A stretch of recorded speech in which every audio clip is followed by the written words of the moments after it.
You've been here a bunch, but it's been a very long gap. You were last here for the finale of Parks and Recreation. That's right, and then that's when our feud started. That's when our feud started. And I'm glad we made up. It's good to be back. We finally made up. We always said that if a pandemic hit, we would put our differences aside.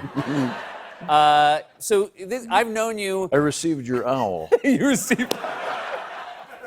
I was so glad, because you train an owl, and then the time comes they actually have to send him out with a message wrapped to his leg, and you just hope he gets there. Your summons was successful. Well, I'm glad you're here.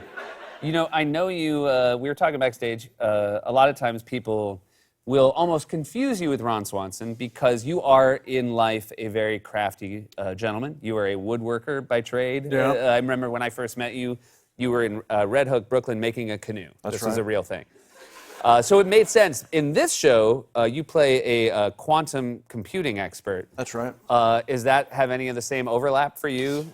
No, I have not. I was down at the Radio Shack, and no one has accused me of, no one has confused me with a genius as yet. Very believable genius in the show. Thank you. I'm classically trained. Alex Garland, our writer-director, is a genius. It's just astonishing. Yeah. And he wrote a great character, and so the trick to playing, if I was cast as an NBA player, the trick is not to try and look good dribbling, it's just to be cool. Yeah. And people are like, oh, well, clearly he can make a free throw. I mean, look how cool he is. Right. So that's the go-to. Your go-to move Yeah. is finding an inherent coolness to the character. That's acting 101. This is asks a lot of questions about how technology affects our lives, how it affects our free will. Are these questions that you've found that you have ever asked yourselves before taking on this role? No, I hate technology. Yeah. I hate it. I grew up in a farming family. My life is very tangible. I like to read physical books. I don't like e-books. I'm reluctantly competent when it comes to using screens, but I have a system where I'm like, okay, I got to check these 5 places. All right, nobody needs me. Get that thing out of here. You want me to get back to this sandwich? We were both in Chicago. I feel like I was maybe a tick after you, maybe a half generation after you in Chicago. You had a theater company, Defiant Theater Company. That's right. What were the sort of shows you guys were doing in Chicago back in the 90s? Defiant was formed by a group of friends that attended the University of Illinois down in Champaign-Urbana. And among other things, it's a great program for theater, but there was this special sensei, a man named Shozo Sato, who was our true sensei. He taught us kabuki theater, which is this amazing Japanese presentational theater style. And so we would do these shows that were like a Tex Avery cartoon with like samurais, and part of it was probably because we weren't great at acting. but I was like, I can do a flip and crash through a wall. All right, we can use that. Let's build from it. Let's turn that into a story. But it was really fun. I mean, we had a great following, and we did do good plays as well. We did realistic stuff. But my favorite thing were these sort of carnival-esque shows in which we would often get hurt.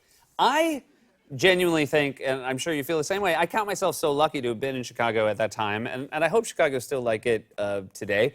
But there were followings for shows. I was an improviser at the time, and it was great that you could do a show, and I feel like people from all walks of lives would show up, and you just learned how to be a better performer.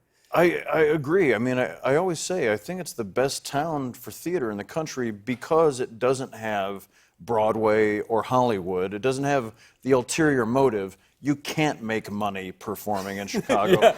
So if you're doing it, it means you must really be earnest. Yeah. And people recognize that. They come for your work ethic. Your work ethic was so strong that you also built sets. You did not have a big budget, I'm assuming, at Defiant? No, we did not. We had a small budget, but we prided ourselves on, I could drive around the alleys of Chicago for 2 hours and collect all the materials I needed to build any structure you would want for a set. Friends of mine from Chicago who also were fans of the alleys in Chicago and how you can find things. They said the worst thing about New York is no alleys. That's true. It's just like a no alley town. Yeah, how are you supposed to furnish an apartment? Where were you living, speaking of apartments in Chicago back then? Well, my main spot, I bounced around a little because I was not making a lot of income, but I talked a landlord of a warehouse into letting me live in part of the warehouse. This guy was generous because I was like, look, or maybe he thought I was threatening him. Okay. So I said, listen, do you have night watchmen here? And he's like, no. I'm like, somebody might come in here and mess with your real nice warehouse full of stuff. I'd be willing to pay you a small amount and live in back, and maybe I'd build some scenery in part of this and have a scenery shop. And this guy agreed to it. So I lived in this warehouse right around the corner from Steppenwolf that is now a Crate and Barrel. Wow. So So you obviously had an eye for real estate back then. yeah, I knew what I was doing.